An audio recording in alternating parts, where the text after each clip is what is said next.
गांव की शाम की धुंधली रोशनी। बारिश रुकने के बाद खेत के किनारे खड़ा है शिवन्ना। उसके हाथ में एक छोटी सी गठरी।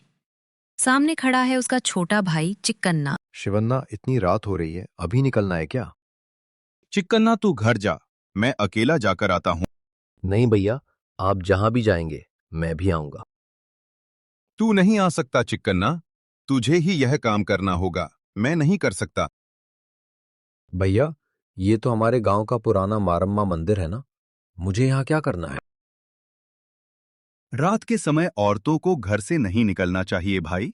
ऊपर से तेरी भाभी को बुखार है। उसने मारम्मा के मंदिर में एक मन्नत मांगी थी। वह मन्नत का चढ़ावा तू ले जाकर मंदिर में रख दे। लेकिन भैया। चिक्कन्ना, अगर तेरी भाभी को बचाना है तो तुझे यह काम करना ही होगा। चिक्कन्ना एक पल इधर उधर देखता है, आखिरकार हिम्मत करके आगे बढ़ता है। उसी क्षण मंदिर के चारों ओर भयंकर हवा चलने लगती है। मल्लूरू गांव के एक घर के अंदर शिवन्ना और उसकी पत्नी लक्ष्मी झगड़ रहे हैं। मल्लूरू गांव के एक घर के अंदर शिवन्ना और उसकी पत्नी लक्ष्मी झगड़ रहे हैं। बस, मुझसे ये सब बर्दाश्त नहीं होता। कितनी बार कहा चुकी तुम्हारे छोटे भाई को घर से निकालो, नहीं तो मैं ये घर छोड़कर चली जाऊंगी। लक्ष्मी, ऐसा नहीं हो सकता, उसका भी इस संपत्ति में हक है। गांव वाले क्या कहेंगे? आपको उससे ज्यादा प्यार है तो मैं निकलती हूँ, बस। ठीक है, तू जैसा कहेगी वैसा करूंगा। मैं कुछ सोचता हूँ। इतने में चिक्कन्ना खेत का काम निपटा कर वापस आता है। भैया, खेत का काम खत्म हो गया, खाद भी डाल दी। अच्छा किया भाई, घर में लकड़ी खत्म हो गई है। खाना बनाने के लिए लकड़ी चाहिए, जंगल जाकर लकड़ी ले आ। भैया, मुझे बहुत भूख लगी है, कुछ खाकर जाता। घर में खाना नहीं बना है, लकड़ी के बिना खाना कैसे बनेगा? पहले लकड़ी ले आ, फिर खाना बनाऊंगी। चिक्कन्ना निराश होकर निकल जाता है। शिवन्ना अंदर जाकर लक्ष्मी से पूछता है, तूने झूठ बोला कि खाना बनाने के लिए लकड़ी नहीं। मुझे उसे खाना खिलाने का मन नहीं है। आपको उससे ज्यादा प्यार है तो आप ही खाना बनाकर खिलाइए। लक्ष्मी गुस्से में चली जाती है। शिवन्ना घर के बाहर बैठा होता है। तभी दो ग्रामीण बातें करते हुए निकलते हैं। पता है, मल्लेशपुरा की तरफ वाले मारम्मा मंदिर में दो व्यापारी रुक गए थे। उन्हें कोई पागलपन सा हो गया और वे मर गए। क्या बात कर रहा है, कैसे हुआ? हमारे दादाजी ने बताया था। उस मंदिर में एक माँ बेटी की आत्माएं हैं। वे वहां जाने वालों के दिमाग पर काबू पाकर मार डालती हैं। सच में? तो क्या वे हमारे गांव आ सकती हैं? नहीं आ सकती, उनका इलाका वही है। उस मंदिर के अंदर कदम रखने वालों की यही गति होती है। शिवन्ना ये बातें सुनकर चुप हो जाता है। उसके चेहरे पर एक दुष्ट योजना उभरती है। चिक्कन्ना जंगल में लकड़ी काट रहा है। वहां एक संत प्रकट होते हैं। बेटा, तू लकड़ी काट रहा है, तेरा भाग्य बिगड़ रहा है, यहाँ से निकल जा। स्वामी, मैं ठीक हूँ, मेरे भैया भाभी मेरा अच्छा ख्याल रखते हैं। आप क्या कह रहे हैं? जिनका नाम तू ले रहा है वे ही तुझे मौत के द्वार पर भेज रहे हैं। उन्हें छोड़कर चला जा। नहीं स्वामी, जब मेरे माता पिता मरे थे तब मैं छोटा था। भैया भाभी ही मेरे माता पिता हैं, मैं उन्हें नहीं छोड़ सकता। चिक्कन्ना वहां से चला जाता है। संत आह भरते हैं। यही प्यार उसके गले की फांस ना बन जाए। चिक्कन्ना घर आकर लकड़ी उतारता है। भैया, लकड़ी ले आया, कई दिनों के लिए काफी होगी। शाबाश भाई, अब आ, खाना खा ले, तेरी भाभी ने रोटी बनाई है। चिक्कन्ना जब खाने के कमरे में जाता है तो सामने एक रोटी और सूखी मिर्च रखी होती है। भाभी, सब्जी नहीं है, सूखी मिर्च के साथ कैसे खाऊं? सब्जी खत्म हो गई, लाने के पैसे नहीं हैं। खाना है तो खा, नहीं तो भूखा रहे। लक्ष्मी गुस्से में चली जाती है। शिवन्ना उसे समझाता है। चिक्कन्ना, बुरा मत मान, तेरी भाभी थोड़ी गुस्सैल है, यहाँ खा ले, बाद में तुझसे एक बात कहनी है, पर किसी को मत बताना। ठीक है भैया, कहिए। कल सुबह मेरे पास आना। रात को शिवन्ना और लक्ष्मी सोते समय बातें करते हैं। तुम क्या बात कर रहे थे? कल क्यों बुला रहे हो? तू जैसा चाहती थी, चिक्कन्ना को घर से निकालने का एक रास्ता मिल गया है। कल उसे उस मारम्मा मंदिर में भेज दूंगा। सच में? कैसे? गांव वालों को कहते सुना ना, उस मंदिर गए लोग मर जाते हैं। वहां कल चिकन्ना को भेज रहा हूँ, देखती रह। ये तो बहुत खुशी की खबर है। दूसरी ओर चिकन्ना लेटा हुआ सोच रहा है। मेरा घर ऐसा क्यों हो गया? मुझे और मेहनत करनी होगी। भैया भाभी को अच्छा जीवन देना होगा। सुबह चिकन्ना शिवन्ना के पास जाता है। तभी घर के सामने बहुत शोर होता है। शिवन्ना, क्या कर रहा है? अंदर से बाहर आ। इस बार कर्ज नहीं चुकाया तो तेरी पत्नी को अपने घर ले जाऊंगा। शिवन्ना डर से बाहर आता है। जमींदार रामन्ना, आप ऐसी चिंता क्यों कर रहे हैं? थोड़ा वक्त दीजिए, कर्ज चुका दूंगा। कितनी बार मोहलत दे चुका हूं। इस बार मैं जो कहूंगा वही मानना होगा। सिर्फ 2 दिन दे रहा हूं, नहीं तो तेरी पत्नी मेरे घर काम करेगी। नहीं जमींदार, आप मेरी भाभी को नहीं ले जा सकते। मैं कुछ भी करके आपका कर्ज चुका दूंगा। जमींदार रामन्ना के जाने के बाद शिवन्ना बैठकर रोने लगता है। हे भगवान, मैं कितना लाचार हूँ। न अपने भाई को बचा सका, न पत्नी को। मेरे जीने का क्या फायदा? भैया कोई चिंता मत कीजिए, मैं वो कर्ज चुका दूं। 2 ही दिनों में कैसे चुकाएगा? भैया मुझे एक रास्ता पता है, किसी को मत बताइए, मैं आपको बचाऊंगा। एक बात है भाई, मारम्मा के मंदिर में खजाना छिपा है ऐसा कहते हैं। हमारे राजा ने एक बार अपना धन वहां छुपाया था। मुझे एक जासूस के जरिए पता चला है। वह मिल जाए तो हमारी समस्या हल हो जाएगी। तो फिर मैं ही चलता हूं भैया। मैं नहीं जा सकता चिकन्ना। अगर मैं गया तो सबको पता चल जाएगा। तू जा। ठीक है भैया, मैं जाता हूं। चिकन्ना के जाने के बाद शिवन्ना और लक्ष्मी हंसने लगते हैं। देखा लक्ष्मी, मेरी चतुराई। मैंने ही जमींदार रामन्ना को 1000 रुपए देकर यह नाटक करवाया था। सच में? इतने बड़े जमींदार ने हाँ कैसे कह दी? वह मेरा बचपन का दोस्त है, मेरे लिए यह किया है। आपकी बुरी बुद्धि की मैं कायल हूँ। मुझे सच में शक था कि आपने कर्ज लिया है। कर्ज? हमारे पास कितनी संपत्ति है। अब चिकन्ना के मरने के बाद सब कुछ हमारा ही होगा। खुश है ना? खुश नहीं तो और क्या। चिकन्ना मारम्मा के मंदिर के पास आता है। चारों ओर भयानक माहौल है। पेड़ पौधे जले हुए और काले पड़े हैं। ये मंदिर ऐसा क्यों दिख रहा है? किसी के रोने की आवाज आ रही है, लेकिन कोई दिखाई नहीं दे रहा। चिकन्ना मंदिर के अंदर कदम रखता है। अचानक भयंकर हवा चलने लगती है। उसके सामने एक लड़की प्रकट होती है। वो सफेद साड़ी पहने रो रही है। तू कौन है? यहाँ क्या कर रही है? क्यों रो रही है? मेरा नाम गौरी है। मेरे पिता का देहांत हो गया है। इस दुनिया में मेरा कोई नहीं है। हर शाम पिता की समाधि के पास आकर रोती हूँ। तेरे पिता का जाना बहुत दुखद है, लेकिन तुझे यहाँ नहीं रहना चाहिए। मेरे पास घर नहीं है। मैं कहीं और जाना नहीं चाहती। क्या आप मुझे अपनी बहना बना लेंगे? मुझे भाई बहुत पसंद होते हैं। बिल्कुल, तू मेरी बहन है। मैं तुझे अपने घर ले चलूंगा। मेरे भी माता पिता नहीं हैं, लेकिन मेरे भैया भाभी हैं। वे तेरा अच्छा ख्याल रखेंगे।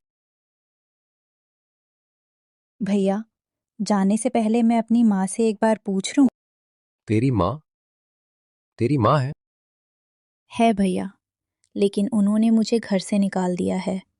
दे मुझे बेटी नहीं मानती। ऐसी पत्थर दिल माँ, तेरी जिंदगी बहुत मुश्किल लगती है।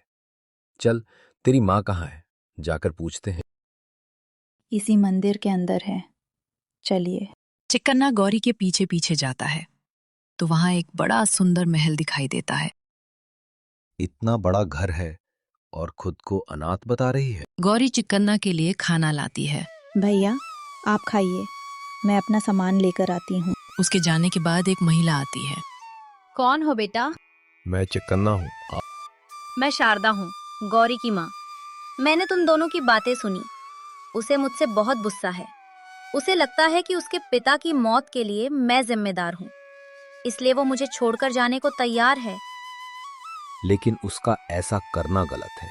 उसे बचपन से भाई की बहुत चाह थी, लेकिन वो पूरी नहीं हो पाई, इसलिए मुझ पर गुस्सा है।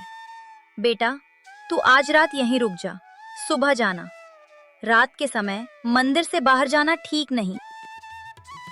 ठीक है, मैं सुबह जाऊंगा।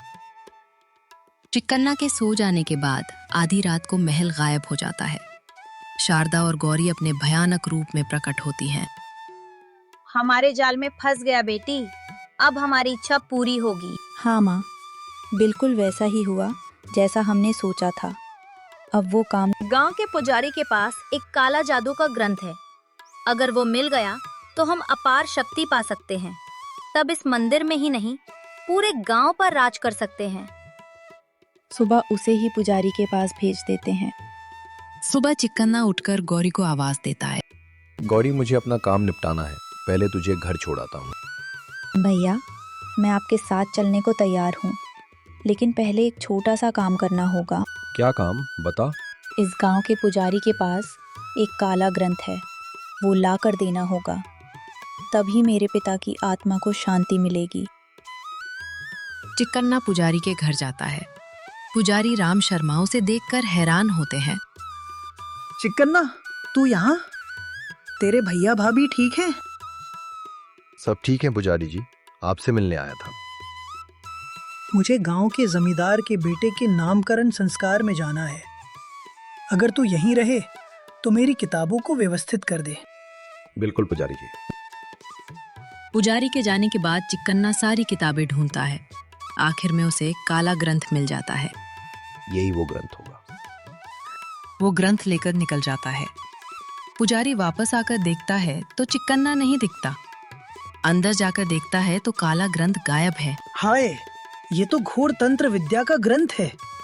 अगर ये गलत हाथों में पड़ गया तो गांव का सत्यानाश हो जाएगा। अगर चिक्कन्ना ले गया है तो वह मंदिर ही गया होगा। उसे रोकना होगा। चिक्कन्ना मंदिर के पास आकर गौरी को देने ही वाला था कि पुजारी रास्ता रोकते हैं। रुक जा चिक्कन्ना, क्या कर रहा है? पुजारी जी, आप यहाँ? पता है ये ग्रंथ क्या है? यह घोर तंत्र विद्या का ग्रंथ है। अगर यह दुष्ट शक्तियों के हाथ लग गया तो पूरा गांव नष्ट हो जाएगा। मुझे नहीं पता था पुजारी जी, गौरी और शारदा ने मांगा था, उन्हें देना चाहता था। वही तो वे दुष्ट शक्तियां हैं।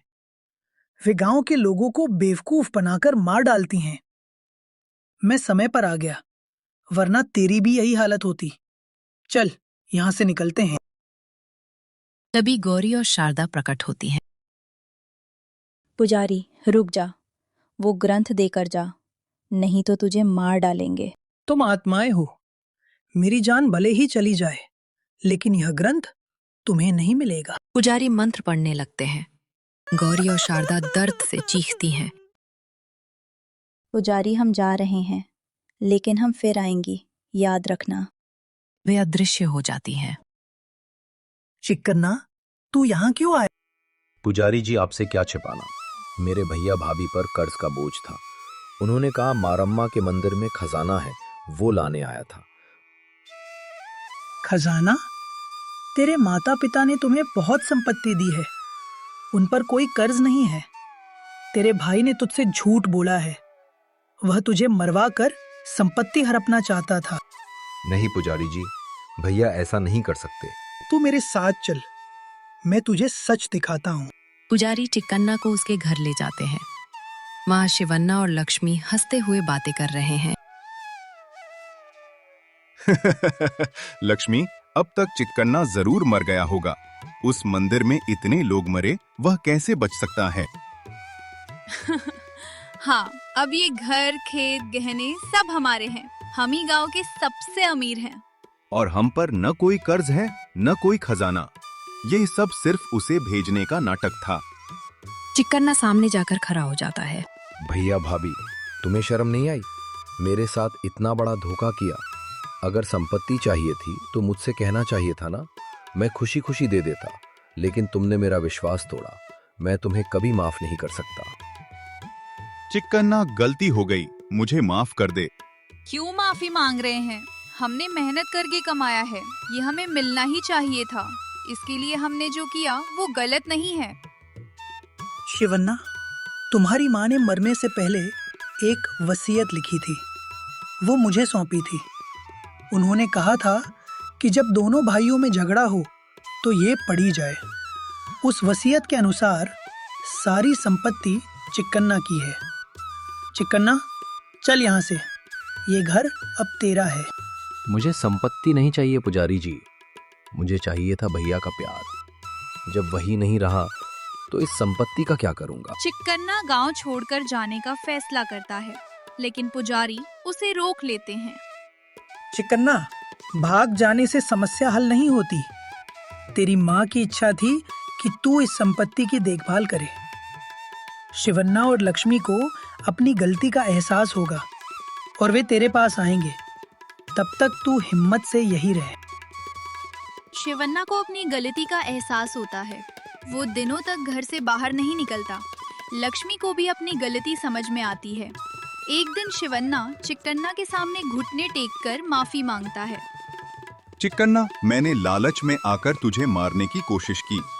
मुझ जैसे भाई को तू माफ कैसे कर सकता है? लेकिन मुझे तेरे प्यार का एहसास हो गया है। मैं बदल जाऊंगा। चिक्कन्ना अपने भाई को उठाकर गले लगा लेता है। भैया, तुम्हारी गलती की तुम्हें सजा मिल चुकी है। अब हम फिर से एक होकर रहते हैं। लक्ष्मी भी आकर चिक्कन्ना से माफी मांगती है। चिक्कन्ना, मैंने तुझे बहुत तकलीफ दी, मुझे माफ कर दे। तीनों फिर से एक हो जाते हैं। शिवन्ना और लक्ष्मी सच में बदल जाते हैं। वे चिक्कन्ना को अपने बेटे की तरह रखते हैं। चिक्कन्ना के विश्वास, प्यार और क्षमा के गुण से उस घर में फिर से शांति छा जाती है। लालची भाई भाभी भी अपनी गलती का एहसास करके अच्छे इंसान बन जाते हैं।